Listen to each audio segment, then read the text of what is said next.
Happy New Year, everyone! To mark the occasion, here's my review of Chasm the Rift for PC. This is a first-person shooter and the first game developed by the Ukrainian studio Actionforms, which is most well known for the Carnivores series, although they did also develop a couple of other games that you may have heard of by the name of Vivisector Beast Within and Cryostasis Sleep of Reason. But before they went on to develop those games, they put this together and got it published through GT Interactive in September of 1997, and that's a pretty nasty problem for this game because 1997 was a fairly big year for first-person shooters. Earlier in the year before this was released, we got the release of Turok, we also got Hexen 2, we got Blood and Shadow Warrior, and the months after this, specifically in October, we would get the release of Jedi Knight Dark Forces 2, and in December, we got Quake 2. And a fairly small Ukrainian first-person shooter like this just wasn't going to get the kind of attention that those giants were going to get, so it has more or less fallen by the wayside. Obviously, it sold well enough to fund their next project, and Actionforms would ultimately do relatively well for themselves with the Carnivores series, but Chasm the Rift just ultimately fell by the wayside and is more or less forgotten these days, which of course brings up the question of whether this is a hidden gem or something else entirely. Well, let's go ahead and delve right into it and find out. And like always, we'll go ahead and start with the presentation. Now, this is actually pretty interesting because this actually runs on a proprietary engine that was built by Actionforms themselves, and while it certainly looks very dated by modern standards, by the standards of 1997, the graphics were actually relatively impressive. It has some pretty good texture work, and especially if you run it on the higher resolution mode, it definitely looks actually a bit better than Quake in some instances, most notably with things like the polygon counts on enemies, the animations being a lot smoother and a bit more detailed, and things like that. It does have some issues, however, that you will notice almost immediately, the first of which is that you can only aim up or down to a very limited degree, and you'll notice that it's basically just enough to be able to aim at the maximum height of a given corridor. And similarly, you'll notice that the level design in this is really not very vertical at all. In fact, it's almost exclusively flat corridors that are pretty narrow, in fact. That's because this is actually not a true 3D game. It's 2.5D.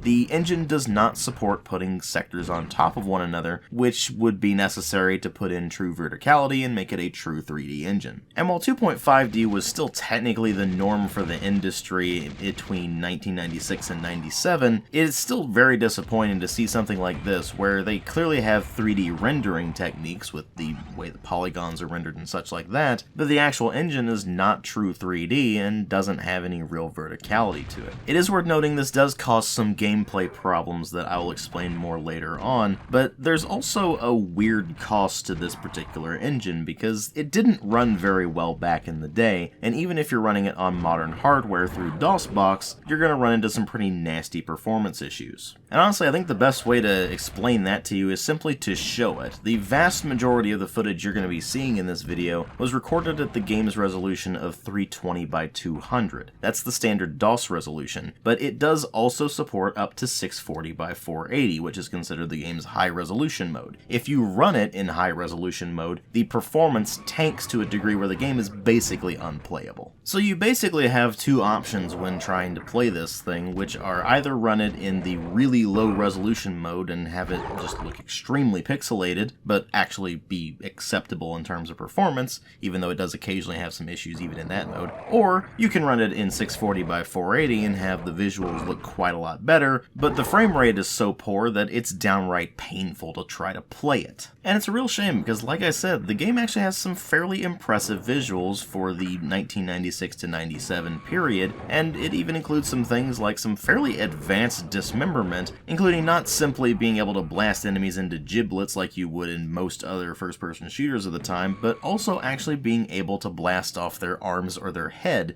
which actually does have some gameplay implications. So despite the relatively impressive visuals for 1997, especially given the fact that this is a pretty small Ukrainian studio at that point, unfortunately they just sacrificed performance even back in the day, and now trying to run this on modern systems through DOSBox, it's just an absolute pain. And then you move over into sound design, you find that that doesn't really match up very well with the visuals at all. It's much lower quality with some very wimpy weapon sounds and bare bones explosion sounds that really do nothing for you. And while it was relatively normal for the era to have pretty crappy voice acting, in this one it's especially crappy. Great difficulty. Unfortunately, there were casualties. We lost the commander. This is a great loss for our platoon. However, we must go on. And then on top of that absolute travesty, you have the music, which is not necessarily bad music, but it's fairly weak and generic electronic music that doesn't really fit the action all that well. And that's assuming you even get the music to work in the first place. For the most part, I had to play through the game without any music because it just didn't work, and even when it did work, it didn't loop properly. So if I spent long enough on a level to where the track ran out, the rest of the level was conducted without any music at all. So ultimately, the presentation just ends up being a very mixed bag, because on the one hand, again, the game does have some pretty impressive visuals, but at the cost of some really nasty performance problems, and then of course the sound design is just a mess in general. But here's the thing, what really matter here are the story and the gameplay. Although this being a 90s era first-person shooter, story was in pretty short supply up until you got to the very late 90s. In this particular case, they've pretty much gone the Quake route of barely having a story at all. Earth is under attack by an alien force known as the Time Strikers, who are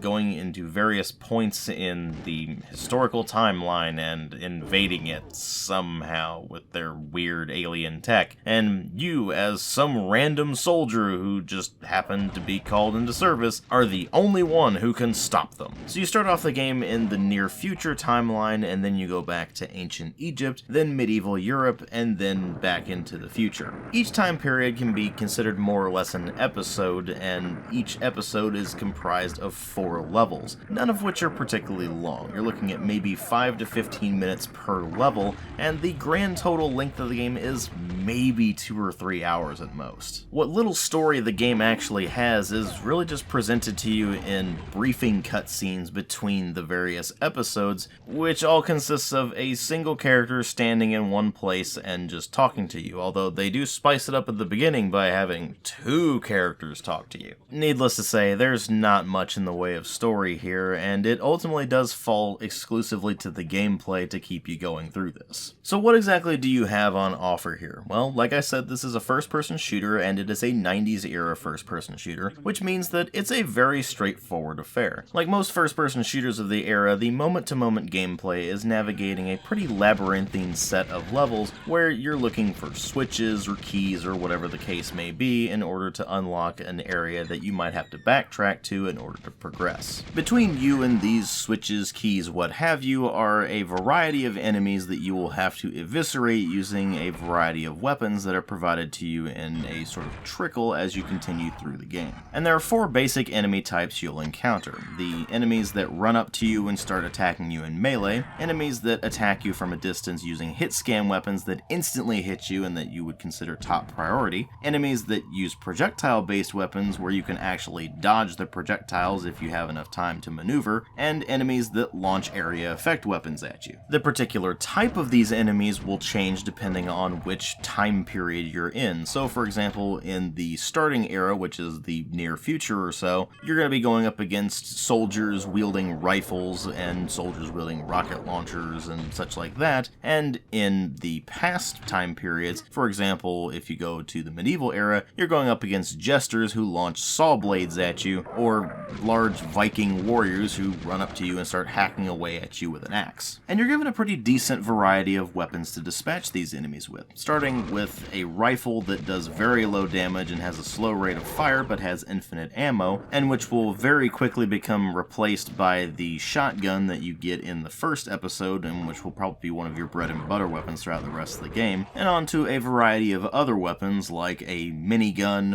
or a crossbow that shoots energy bolts, or a launcher that shoots out saw blades, or a sort of grenade launcher that functions more or less as the game's rocket launcher, even though it's technically a grenade launcher, and eventually gaining access to what functions as the BFG for this game, which is really just a grenade launcher that's basically on steroids. And you'll notice pretty quickly that the damage modeling on this game is odd, to say the least. Now, the rifle is consistently garbage, and you should replace it with the shotgun as soon as possible, but for all of the other weapons, the damage modeling seems wildly inconsistent. Sometimes, for example, if you're going up against one of the basic soldier enemies enemies you fight in episode 1, you'll take maybe 2 shotgun blasts to take them down. Other times it might take 3 or 4, and you're not entirely sure why, because you're still getting them right in the middle of the screen and blasting the living crap out of them. Now of course you might be thinking, but DW, of course it's going to be a bit inconsistent with the shotgun. The pellets spread out, right? Well, it's not just the shotgun. You'll notice this on all of the weapons. Whether you're using the shotgun, the minigun, the thing that launches blades, the crossbow, even something like the rocket launcher equivalent, the number of rounds it'll take to bring an enemy down is just wildly inconsistent. Sometimes it might take only 1 or 2, sometimes it might take upwards of 6 or 7, and with the minigun, well, you're just gonna have to hold it on them until they fall over, and that could take upwards of 20 or 30 rounds. To make matters more confusing, there's also the game's dismemberment system. It's not just visuals, it actually does affect the gameplay. You can actually shoot enemies' arms off, and if that arm was actually holding whatever weapon they have, well, they don't have that weapon anymore, and they have to basically run up to you and start whacking you with the other arm, or in the case of if you blast both of their arms off, they might just run up to you and start headbutting you. It's admittedly a bit ridiculous, but at the same time, it's actually a really cool feature that's unfortunately just made problematic by the fact that the damage modeling is so inconsistent. You might be shooting an enemy in the lower torso and their head flies off, or you might be shooting them in the head and their arm flies off. It just is a complete crapshoot as to whether or not anything's going to happen. And in fact, sometimes you might be going for what you think is a headshot, but nothing happens and the enemy just ultimately ends up falling over once they've been dispatched. This all contributes to making the gunplay feel incredibly unsatisfying, because you're sitting there just wasting ammo on enemies that really aren't that dangerous, but are becoming incredibly frustrating because the difference between 2 enemies of the same exact type being either a bullet sponge or going down like a complete wimp feels completely random. And this issue is actually compounded by the level design, because the levels in this consist of primarily just very narrow corridors that you really don't have enough room to maneuver in. And even when it's not a corridor, it's still a pretty small room that you barely have room to maneuver in, because the enemies actually have rather large hitboxes on top of that, and to make matters worse, the level design is absolutely plagued with incredibly cheap monster box traps, where you'll go into an area and you'll know it's a trap, and you'll go in there anyway because you have no other way of progressing, and then it will just spawn in enemies behind you, all of whom just start wailing on you almost immediately because you have barely enough room between them and you to be able to turn around before they start annihilating you. But the worst part is, it's not even just monster box traps. I mean, yeah, those are cheap, but those are fairly common for 90s shooters. And apparently that wasn't dickish enough for them, because they pretty regularly throw you into situations where if you didn't know in advance what was going to happen, then you're just screwed. I mean, just look at this shit. This is how level 4 begins.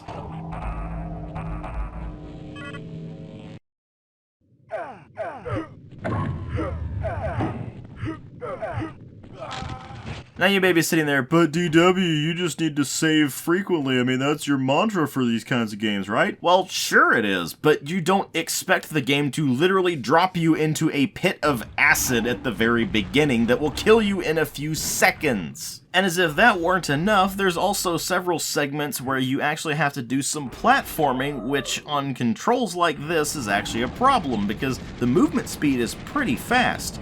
But the jump height is almost none at all, so you're going to be sitting there thinking, oh well, I just need to do some jumps across these distances, and then you try to do that, and you can't make the jump. So you're like, well, what do I do instead? Well, what you do instead is you strafe between the platforms, because even just going forward actually does not give you enough speed to cross the distance between the platforms. Now don't get me wrong, strafing over platforms is one thing if it's the likes of, say, Doom, where you don't have a jump key, but this game has a jump key. Why the hell are you having to strafe over pits in order to get to the next platform? And more importantly, why is the jump key more of a liability than an asset? There were only maybe 2 or 3 instances in the entire game where I actually found the jump key useful. Every other instance where I thought I could make use of the jump key, either it did basically nothing or it was an actual problem. For example, there was one moment where I was trying to do some platforming and I thought, okay, well, I'll just use the jump key to try to get over to this platform, maybe give myself a bit of additional height. But even though there was literally nothing above my head, when I used the jump key, I bounced off of, I guess, the air and fell into the acid pit. And it was only after going back to a different part of the level and messing around with that for a bit that I found that the way I was actually supposed to go about that segment was not by trying to jump into the clear gap where I could probably actually fit through if the game was actually coded properly, but no, I need to lower a grate over to the side and just walk over to it. It's that sort of thing that just makes the game incredibly frustrating from start to finish, and to make matters worse, there's the boss fights. You get a boss fight at the end of every single episode, which means that you have a total of 4 boss fights. And each of the bosses requires a different strategy to defeat, which doesn't necessarily sound like a problem until you realize that you're going to spend a probably embarrassing amount of time on the first boss, sitting there wailing at them with every last bit of your ammunition, wondering why the hell it won't go down, until you realize the message on the screen that told you to hide for a bit was actually very literal advice, and meant that you needed to wait for a door in the side of the chamber to open up so you can go around back and flip a few switches in order to lure the boss into a fan and let the fan kill it. Now, I'm not necessarily opposed to having to think my way through a boss fight, but the thing is, this game doesn't require you to think your way through a boss fight. All you have to do is go into the boss fight with the knowledge that all of your weapons are going to be completely useless against it, and you're just going to have to find whatever specific gimmick they want you to complete in order to beat that particular boss. Absolutely none of these bosses are actually difficult, and in fact, the final boss is just a rip-off of the boss fight from the original Quake, where in the original Quake you just telefragged the thing, but in this, you just have to jump into its gaping maw and then shoot its innards a couple of times before it just instantly dies. It takes basically no effort at all.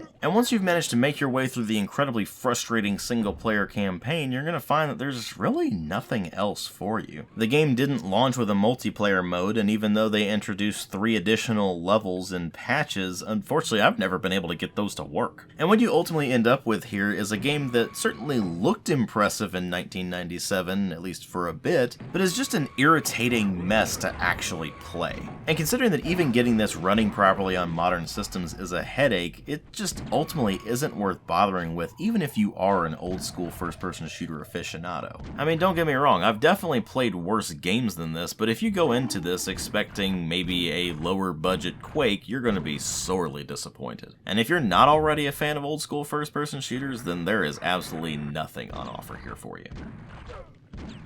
Thanks for watching, and if you like my videos, then please consider supporting the channel on Patreon. Every cent from it goes directly back into the channel in some regard, whether that be equipment or getting additional games for review or whatever the case may be. And if you can't or don't want to, then don't worry, I understand completely. Thanks again for watching, and have a great new year.